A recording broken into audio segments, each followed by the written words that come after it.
Hello beautiful people, কি অবস্থা সবার, কেমন আছেন? আশা করছি খুবই ভালো আছেন, কারণ খুব সুন্দর একটা ঈদ কেটেছে আপনার এবং আমারও খুব ভালো একটা ঈদ কেটেছে। আমরা প্রথমে একটু সাউন্ডটা চেক করে নিব যে আমাদের আজকের লাইভের সাউন্ডটা ঠিক আছে কিনা। ঠিক আছে, তারপর আমাদের আজকের যে কথাবার্তা রয়েছে আমরা সেটা চলে যাবো ইনশাআল্লাহ। সো সাউন্ড এবং একটু কমেন্ট করে আপনারা জানাতে থাকুন ততক্ষণে যে কে কোন জায়গা থেকে আমাদেরকে দেখছেন এই মুহূর্তে। অ্যান্ড অবভিয়াসলি লাইভটা একটু শেয়ার করে দিবেন, যারা যারা দেখছেন সবাই লাইভটা শেয়ার করে দেবেন। সো কিছুক্ষণের মধ্যে আমরা শুরু করব। জাস্ট আমি একটু দেখে,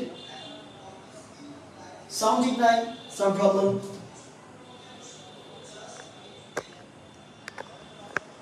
ওকে, এখন ঠিক আছে কিনা একটু দেখবেন প্লিজ। হ্যালো, ওকে, এখন ঠিক আছে কিনা একটু দেখবেন।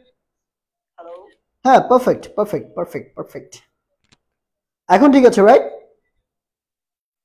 হ্যাঁ, perfect perfect perfect. Great great great. আচ্ছা, তাহলে আমরা আমাদের লাইভটা একটু শেয়ার করে দিব। যারা দেখছেন এই মুহূর্তে সবাই আমরা একটু লাইভটা শেয়ার করে দিই। সো আজকে আমরা কি নিয়ে কথা বলবো? আজকের ক্লাসে আমরা দেখবো হচ্ছে মডিফায়ারের দ্বিতীয় পার্ট। যে দ্বিতীয় পার্টে আমরা কিছু বেসিক বাকি রেখেছিলাম। প্রথম পার্টে আমরা অনেকগুলো বেসিক ক্লিয়ার করেছি। আপনারা যারা প্রথম পার্টটা দেখেননি একটু কষ্ট করে দেখে আসেন। ঈদের ঠিক একদিন আগে আমি মূলত ক্লাসটা নিয়েছিলাম, ওই ক্লাসটা দেখে আসেন, অনেকটা উপকার হবে আপনার। সো আজকের মডিফায়ার 2 তে আমরা কি কি করব, কি কি নিয়ে ডিসকাস করব, মাথায় রাখবেন যে মডিফায়ারে ভার্বাল, এই যে ভার্বাল এর পার্ট খুবই খুবই ক্রুশিয়াল, খুবই গুরুত্বপূর্ণ। কারণ ডিরেক্টলি আপনাকে বলেই দিবে যে pre modify or post modify the noun or adjective or verb with a verbal অথবা উইথ অ্যান ইনফিনিটিভ অথবা উইথ অ্যান জিরান্ড, এরকম হতে পারে। তো আলটিমেটলি ভার্বাল বলতে আমরা কি বুঝি? ভার্বাল বলতে তিনটাকে বলা হয়। একটা হচ্ছে জিরান্ড, তার মধ্যে আরেকটা হচ্ছে ইনফিনিটিভ, ইনফিনিটিভ, এবং last one is the participle. এই তিনটা, এই জিরান্ড, ইনফিনিটিভ এন্ড পার্টিসিপল। তো অফেন আমাদের মধ্যে যে প্রবলেমটা ক্রিয়েট হয় which is that gerund, infinitive and participle তিনটার কনসেপ্ট আমরা গুলায় ফেলি, কনসেপ্টগুলি গুলায় ফেলি।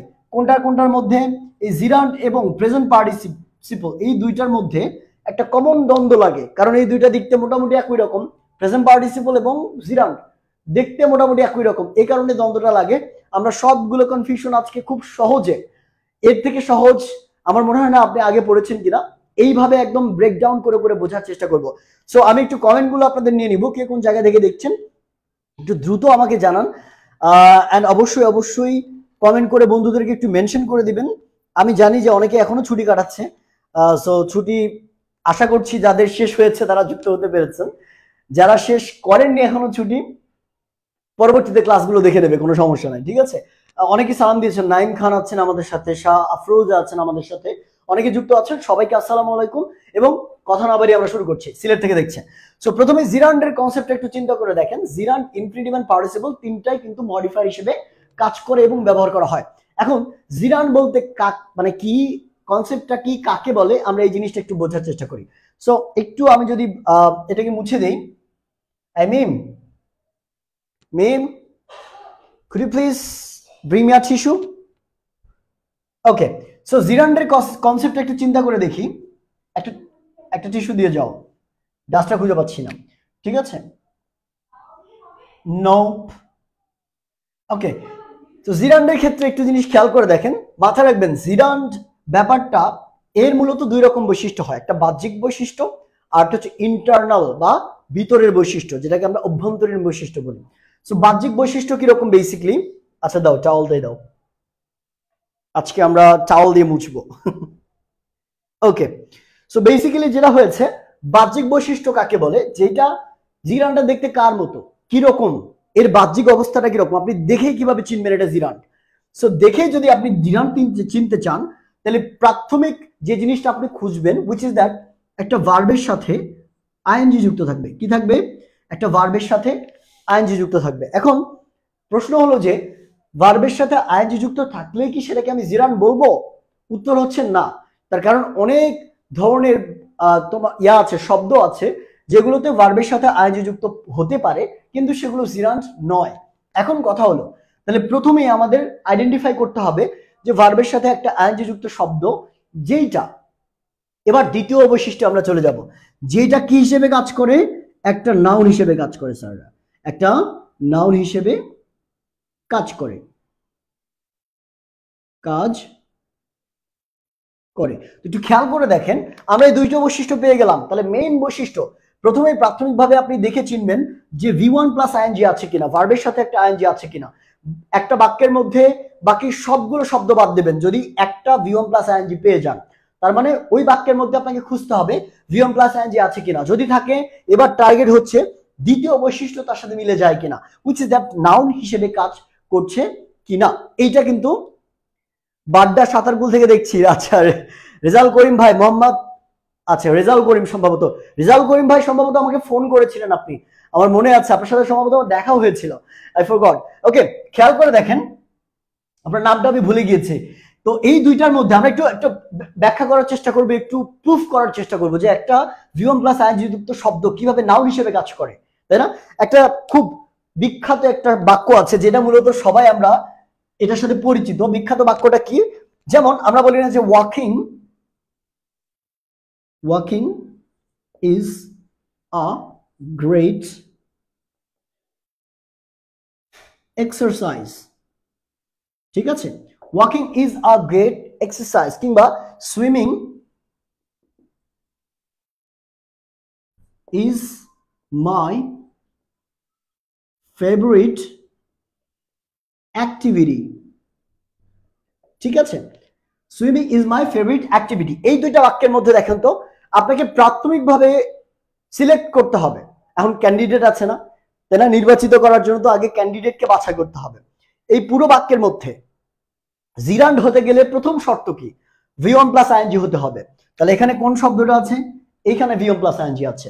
এখানে কোন শব্দটা আছে? এখানে V1 প্লাস আইএনজি আছে। এখন প্রশ্ন হলো, V1 প্লাস আইএনজি মানে কি এগুলো জিরান্ড হবে? উত্তর হচ্ছে না। এখন আমাদের যে দ্বিতীয় বৈশিষ্ট্যটা আমরা বলেছিলাম যে একটা নাউন হিসেবে কাজ করতে হবে। কার মতো কাজ করবে? একটা নাউনের মতো কাজ করবে। আমরা এবার দেখব যে নাউন হিসেবে আদৌ কাজ করছে কিনা বা কিভাবে কাজ করে। দেখেন, আমরা এইটা বাদ দিয়ে একটু লাইক বেসিকে চলে যাই, একটু বেসিকের দিকে খেয়াল করে দেখেন। একটা বাক্যের মধ্যে কয়টা অংশ থাকে বলেন তো? একটা বাক্যের কয়টা অংশ থাকে? দুইটা অংশ থাকে স্যাররা, মাথায় রাখবেন। একটা বাক্যের দুইটা অংশ থাকে। একটাকে বলা হয় হচ্ছে সাবজেক্ট, একটাকে কি বলা হয়?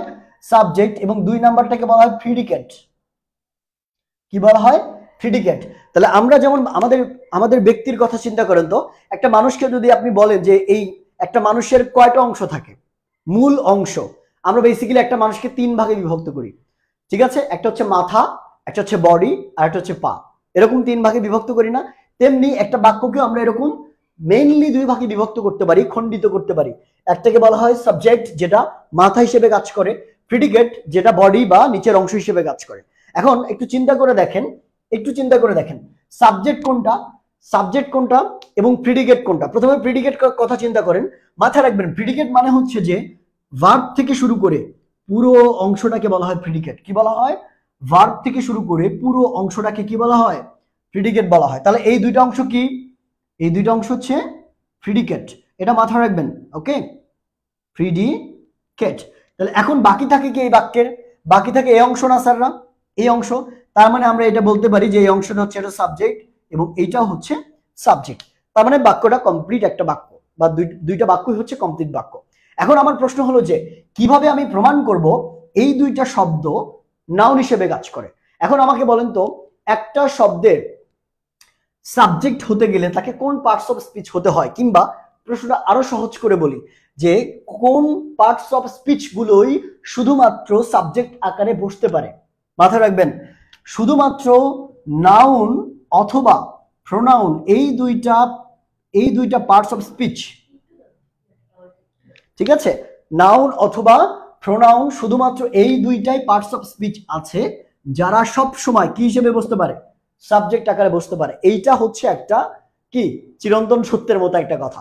তার মানে এখানে যাই বসবে সাবজেক্ট আকারে সেটা হয় নাউন হতে হবে, নইলে প্রোনাউন হতে হবে। এখন আমাকে বলেন তো, ওয়াকিং তো কোনো প্রোনাউন না। প্রোনাউন মানে কি? নামের পরিবর্তে বসে, তাই না?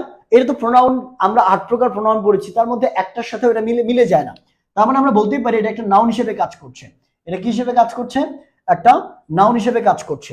এখন এই ব্যাখ্যার সাথেও যদি আপনি মনে করেন যে না স্যার আমি কনভিন্সড না, আমি তারপরেও বুঝলাম না, আপনি একটু আরো সহজ করে বোঝান। Don't worry. When Leon sir is here, nothing to fear. Okay, so think about it. কি বললাম? ওয়াকিং, এর বাংলাটা একটু করার চেষ্টা করুন তো কি হয়। ওয়াক মানে কি? ওয়াক মানে কি? ওয়াক মানে হচ্ছে হাঁটা। ওয়াক মানে কি?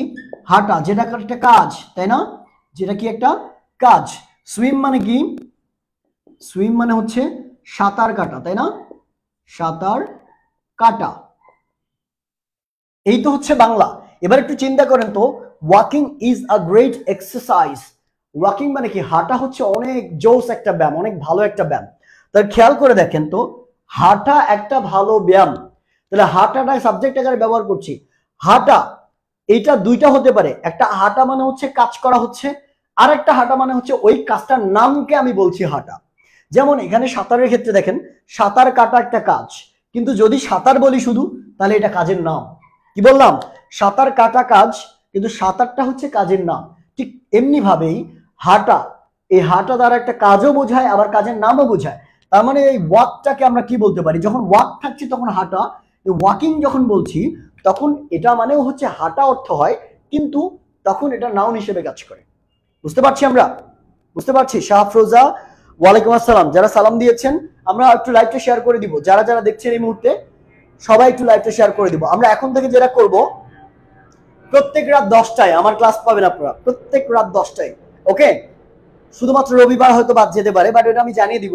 প্রত্যেক রাত 10টায় আপনি চলে আসবেন, এখানে আমার ক্লাস চলতে থাকবে, এইচএসসির ক্লাস। ওকে, তো খেয়াল করে দেখেন আমরা কি বললাম। আমরা বললাম যে হাঁটা একটা ভালো ব্যায়াম, এবং সাঁতার হচ্ছে আমার ফেভারিট অ্যাক্টিভিটি। সাঁতার হচ্ছে আমার খুব পছন্দের একটা কাজ। তাহলে খেয়াল করেন তো, দুইটা কি নাউন হিসেবে কাজ করছে না? এবং ভিএম প্লাস আইএনজি, তার মানে আমরা বলতেই পারি যে এটা একটা জিরান্ড হিসেবে কাজ করছে। কারা কারা বোঝেন নাই একটু আওয়াজ দেন, একটু হাত তোলেন। কারা কারা বুঝতে পারেন না একটু হাত তুলতে হবে, ঠিক আছে? Okay sir, understand, very good, very good. যারা বুঝেছেন আলহামদুলিল্লাহ, খুবই ভালো কথা। যারা বোঝেন নাই তাদেরকেও আলহামদুলিল্লাহ, আপনি রেকর্ডটা দেখে নিয়ে হয়তো পরে বুঝতে পারবেন। ওকে, তাহলে এই জায়গাটা আমরা বুঝতে পারলাম। সমস্যা আছে কোনো? থাকার কথা নয়। আমি আর একটা বাক্য দিয়ে উদাহরণ দিই, তাহলে মনে হয় যে জায়গাটা ক্লিয়ার হয়ে যাবে, তাই না? আর একটা বাক্য দিয়ে আমি উদাহরণ দিচ্ছি। দেখেন, flying in the sky, flying in the sky is a fascinating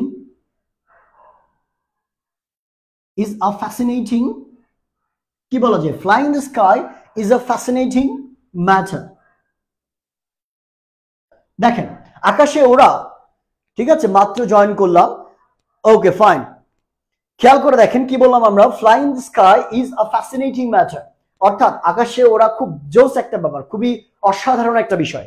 খেয়াল করে দেখেন তো, ফ্লাইং ইন দ্য স্কাই, এই বাক্যের মধ্যে আইএনজি যুক্ত কয়টা শব্দ আছে? একটা হচ্ছে ফ্যাসিনেটিং, আর একটা হচ্ছে ফ্লাইং। আমরা জানি ফ্যাসিনেটিংটা হচ্ছে কি একটা অ্যাডজেক্টিভ, ফ্যাসিনেটিং কি একটা অ্যাডজেক্টিভ, তার মানে এটা ভার্বের সাথে আইএনজি যুক্ত না, ভার্বের সাথে আইএনজি যুক্ত না। কিন্তু ফ্লাই এর সাথে আইএনজি যুক্ত, এটা একটা ভার্বের সাথে আইএনজি যুক্ত শব্দ। তার মানে প্রথমত জিরান্ড হতে গেলে কি হতে হবে? ভার্বের সাথে আইএনজি যুক্ত করতে হবে। আমরা একটা শব্দ পেলাম, এখন এটাকে প্রমাণ করতে হবে যে এটা একটা নাউন হিসেবে কাজ করছে কিনা। কেমনে বুঝবো? সাবজেক্ট এবং প্রিডিকেটের অবস্থা আমি বলে দিয়েছিলাম, যে ভার্ব থেকে শুরু করে পুরো অংশটাকে আমরা কি বলি? পুরো অংশটাকে কি বলি? প্রিডিকেট বলি।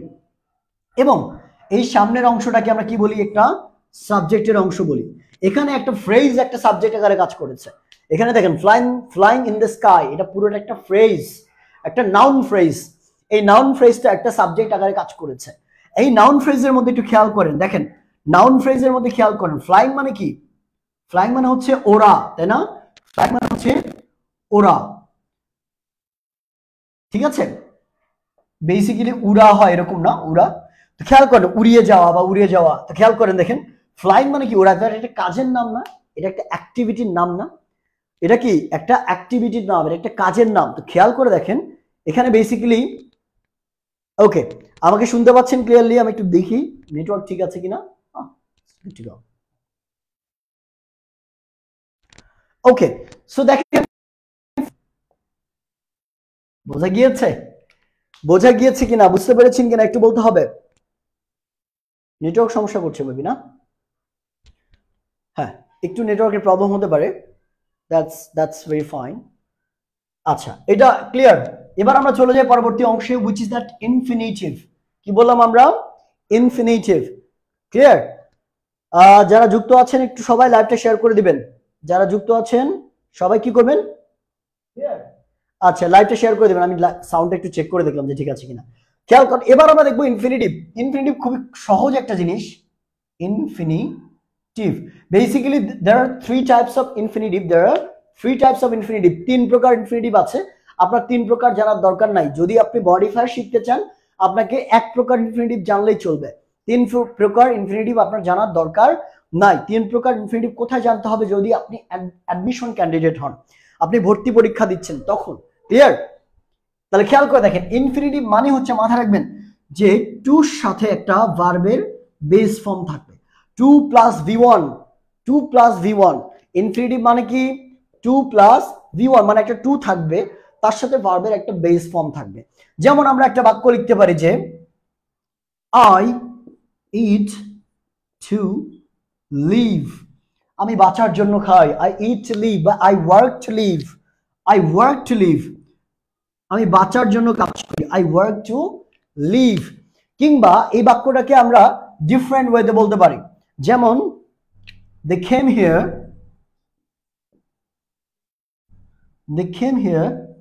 to pick me up। they came here to pick me up। তারা আমাকে এখানে নেয়ার জন্য এসেছিল। তারা এখানে আমাকে নেয়ার জন্য এসেছে বা এসেছিল বা এসেছিলেন, যেটাই আপনি বলেন। দেখেন, খেয়াল করে দেখেন তো এখানে ভার্ব বলতে আমরা কি বুঝাচ্ছি? এই যে দেখেন এই অংশটা, টু পিক নিতে, টু পিক নিতে, বাঁচার জন্য, নেয়ার জন্য, বাঁচার জন্য, নেয়ার জন্য, টু পিক, টু লিভ। এরকম 2 + v1, 2 + v1 এইটাকে আমরা বলি কি? ইনফিনিটিভ।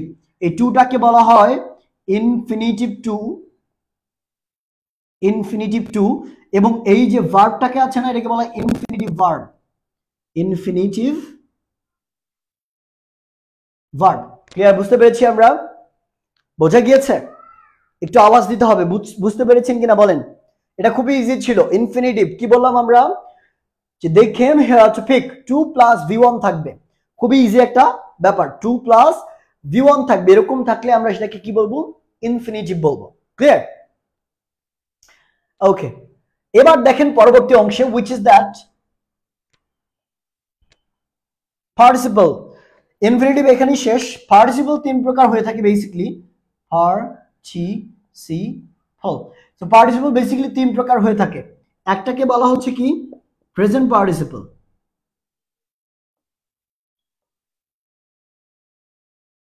একটাকে বলা হচ্ছে পাস্ট পার্টিসিপল এবং আরেকটাকে বলা হচ্ছে কি? Perfect participle. এই তিনটা পার্টিসিপল বেসিক্যালি আমাদের রয়েছে। কটা পার্টিসিপল আছে? তিনটা পার্টিসিপল। একটা হচ্ছে present participle, past participle and perfect participle. এই তিনটা পার্টিসিপল রয়েছে। এই তিনটা পার্টিসিপলের মধ্যে সবচেয়ে যে পার্টিসিপলটা important, which is that present participle. কারণ এটার সাথে জিরান্ডের একটা দ্বন্দ্ব লাগে। কার দ্বন্দ্ব লাগে? জিরান্ডের একটা দ্বন্দ্ব লাগে। কেন জিরান্ডের দ্বন্দ্ব লাগে? কারণ প্রেজেন্ট পার্টিসিপল দেখতেও v1 + ing এর মতো, জিরান্ড দেখতেও v1 + ing এর মতো। তার মানে একটা বাক্যের মধ্যে যদি আপনাকে দেখে চিনতে বলা হয় যে এই বাক্যের মধ্যে কোনটা জিরান্ড আর কোনটা present participle, you can not define.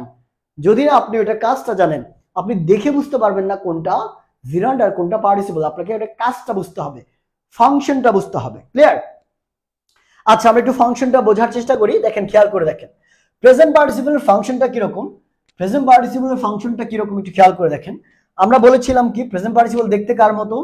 Present participle দেখতে হচ্ছে v1, তার সাথে একটা আইএনজি যুক্ত থাকবে, অর্থাৎ আইএনজি যুক্ত একটা ভার্ব। ঠিক আছে? যা কিসের মতো কাজ করবে? একটা অ্যাডজেক্টিভের মতো কাজ করবে। স্যাররা মাথায় রাখবেন, কিসের মতো কাজ করবে? যা একটা অ্যাডজেক্টিভের মতো কাজ করবে। এখানে পার্থক্যটা যদি আমি জিরান্ডের সাথে আপনাকে করি, ধরেন জিরান্ড এখানে আছে, ঠিক আছে? এখানে এই পাশে হচ্ছে জিরান্ড। এখানে প্রেজেন্ট পার্টিসিপল v1 + ing এবং জিরান্ডেও কিন্তু v1 + ing। কিন্তু পার্থক্য যদি বলি, এখানে প্রেজেন্ট পার্টিসিপলটা অ্যাডজেক্টিভের মতো কাজ করে, কিন্তু জিরান্ডটা কার মতো কাজ করে বলেন তো? একটু আগে কিন্তু আমরা প্রমাণ করলাম জিরান্ড হচ্ছে নাউনের মতো কাজ করে। তাহলে পার্থক্য যদি বলি, ইনিশিয়াল পার্থক্য একটা জায়গাতে, এই যে কার মতো কাজ করছে এই জায়গাতে। ক্লিয়ার? বোঝা গিয়েছে? বোঝা গিয়েছে? বলেন তো কার মতো কাজ করছে, এইটা কিন্তু হচ্ছে মেইন জায়গা। ঠিক আছে? মিম ইংলিশ বাজে শেয়ার করে দিছিলা? সিরিয়াসলি? ওকে, ক্লিয়ার? বুঝতে পেরেছি আমরা? আচ্ছা, এই জায়গাটা ক্লিয়ার। এবার ভিওম প্লাস আইএনজি যুক্ত শব্দ নাউন হিসেবে তো দেখলাম, কিন্তু অ্যাডজেক্টিভ হিসেবে কিভাবে কাজ করে? আমাদের ডাটাতে কনভার্ট করছি, এটা ইয়াতে দিয়ে দাও। হ্যাঁ, ওয়াইফাই কানেকশনটা একদম বলে দিছিল।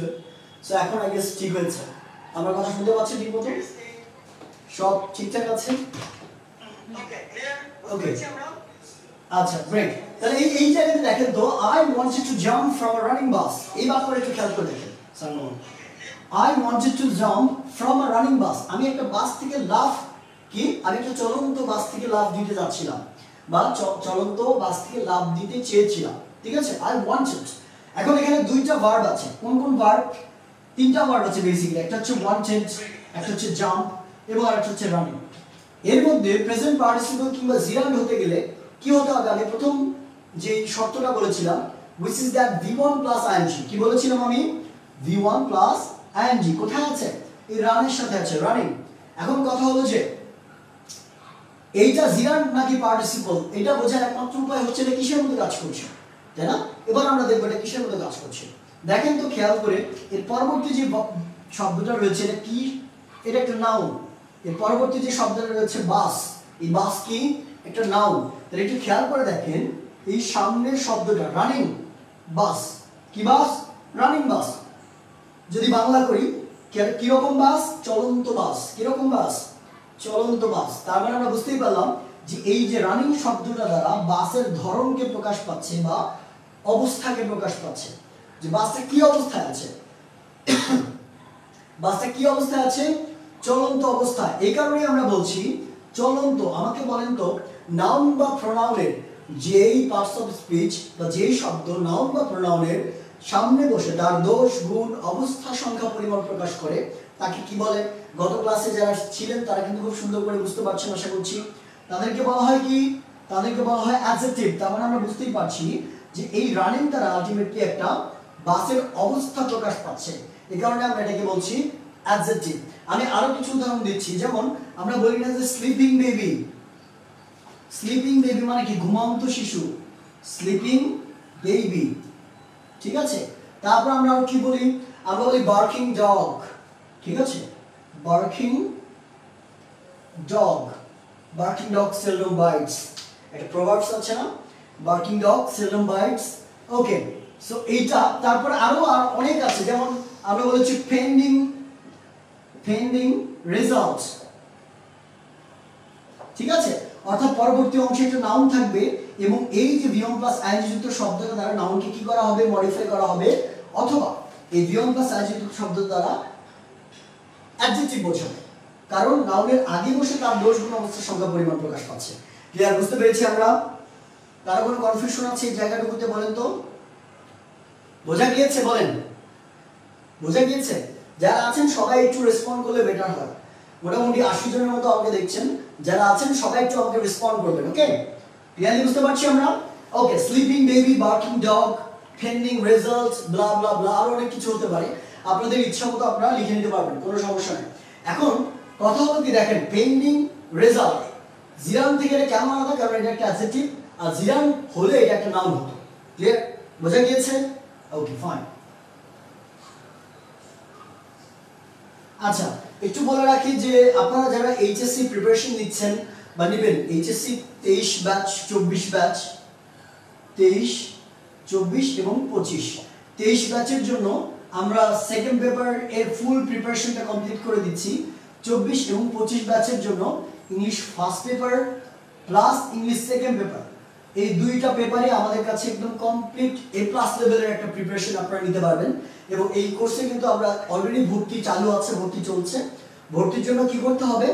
ভর্তির জন্য একটু ভিজিট করবেন আমাদের ওয়েবসাইট, ঠিক আছে, www. যদিও এটা এখন লাগে না, lingualacademy.com.bd, lingualacademy.com.bd, ঠিক আছে, www.lingualacademy.bd। এখানে গেলে দেখবেন আমাদের কোর্সগুলো সাজানো আছে। ঠিক আছে, 23, 24 এবং 25, 23 এর জন্য সেকেন্ড পেপার এবং 24 এবং 25 এর জন্য ফার্স্ট সেকেন্ড দুইটাই আমরা অফার করছি। ঠিক আছে, তো যারা কিনতে চান বা যারা কোর্স সম্পর্কে জানতে চান বা একদম কমপ্লিট A+ লেভেলের একটা প্রস্তুতি চান তারা কিন্তু আমাদের এই ওয়েবসাইটে গিয়ে কোর্সটা কিনতে পারবেন। ক্লিয়ার? আচ্ছা, এবার আমরা পরবর্তী পার্টিসিপেন্ট একটু দেখার চেষ্টা করি। আর আমি প্রতিদিন রাতে ক্লাস নেওয়ার চেষ্টা করবো আপনাদের, প্রতি রাত 10টায় আমরা ক্লাস ইনশাআল্লাহ চলে আসবেন। দেখেন এবার আমরা দেখবো past participle. Past participle, so past participle মূলত খুব ডিফারেন্ট কিছু না। মাথায় রাখবেন যে V2 এর আগে কি ছিল V1 প্লাস ing যা অ্যাডজেক্টিভ হিসেবে কাজ করে, কিন্তু পাস্ট পার্টিসিপলের ক্ষেত্রে V1 প্লাস ing ঠিকই, কিন্তু এটা একটা অ্যাডজেক্টিভ হিসেবেই কাজ করে। কিন্তু পার্থক্যটা কোথায়? পার্থক্য শুধুমাত্র V2 তে, অর্থাৎ ভার্বের পাস্ট ফর্ম হবে। যেমন আমরা কি বলি অনেক সময়, this is a printed picture, this is a printed picture। তারপর আমরা বলি যে painted wall, কি বলি আমরা? painted wall, painted wall। তারপর আমরা educated father, ঠিক আছে? I got an educated father, ঠিক আছে? তারপর আমরা educated family বলি, educated family, ঠিক আছে? এরকম, ঠিক আছে? তারপর হচ্ছে organized event। খেয়াল করে দেখেন তো প্রত্যেকটা শব্দের শেষে একটা করে কি আছে? প্রত্যেকটা শব্দের পরে এক একটা করে নাউন আছে, এবং তার সামনে বসে এই V2 গুলো ভার্বের 2 নাম্বার পাস্ট ফর্ম প্রত্যেকটাই V2 কি করেছে? তাদের ধরন প্রকাশ করেছে। যেমন আমরা বলি ইভেন্টটা কি রকম? অর্গানাইজড, সাজানো গোছানো। ইভেন্টটা কি রকম? অর্গানাইজড। পিকচারটা কি রকম?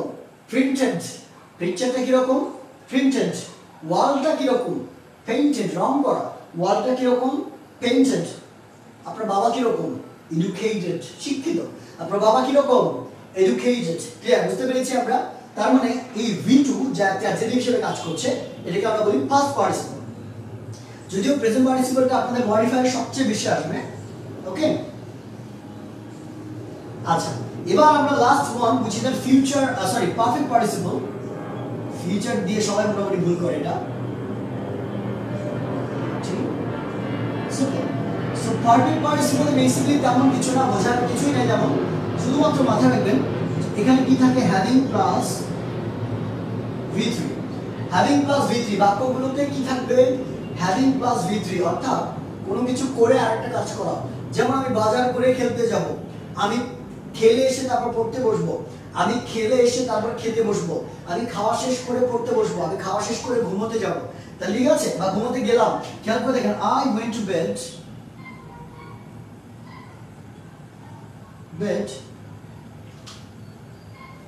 having eaten rice, having eaten, ঠিক আছে? I went to bed having eaten, খাবার পর আমি ঘুমোতে গেলাম, এরকম হতে পারে। কিংবা having eaten-টা কিন্তু প্রথমে বসতে পারে, দেখেন। বা having played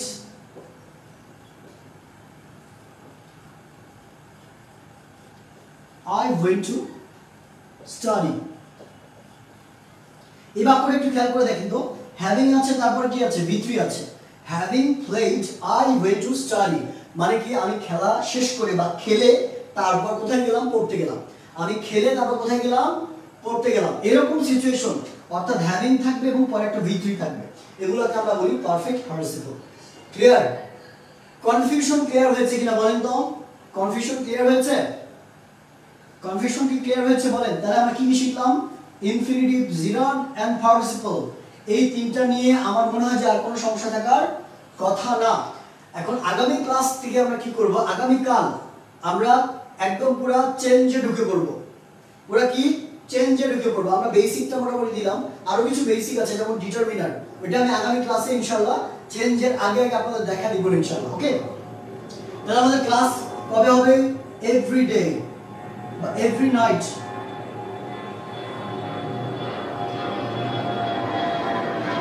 এভরি নাইট।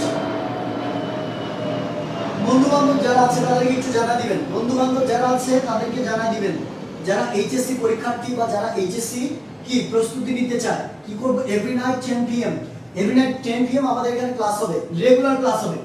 তো এইটা আর আরেকটা ব্যাপার হচ্ছে যারা এইচএসসি কোর্স কিনতে চান বা যারা এইচএসসি কোর্স আমাদের কাছে করতে চান, A+ লেভেলের একটা প্রস্তুতি নিতে চান, তারা আমাদের সাথে যুক্ত হন। আপনাদের রেজাল্ট নিয়ে টেনশন করতে হবে না, বিশেষ করে ইংরেজিটা। ইংরেজি ফার্স্ট এবং সেকেন্ড পেপার আমরা আপনাদের একদম কমপ্লিট একটা প্রিপারেশন নিয়ে দিব, এবং এটার জন্য আমাদের পেজে একটা নক করতে পারেন, আপনাকে লিংক পাঠিয়ে দেওয়া হবে কোর্সের, অথবা আপনি চাইলে www.lingualacademy.com.bd এখানে গেলেও কিন্তু আমাদের ওয়েবসাইট থেকে কোর্সগুলো দেখতে পারবেন, এবং সেখান থেকে আপনার পুরো ফিচারগুলো পড়ার মাধ্যমে কোর্সটাকে কিনতে পারবেন বা যুক্ত হতে পারবেন। ক্লিয়ারলি বুঝতে পেরেছি? সো আজকের ক্লাসটা আমরা এই পর্যন্ত রাখি, আমরা কম করে পড়ি, যেহেতু ঈদের পরে আমাদের ছুটির পর আজকে প্রথম ক্লাস। আগামীকাল ঠিক রাত 10টায় আপনাদের সাথে দেখা হবে। ততক্ষণ পর্যন্ত ভালো থাকুন, সুস্থ থাকুন, এবং আরো 2-4 জন 5 জন 10 জন বন্ধু বান্ধবকে জানিয়ে দিন যে রেগুলার এখানে ক্লাস হচ্ছে। দেখা হবে আগামী ক্লাসে। আল্লাহ হাফেজ।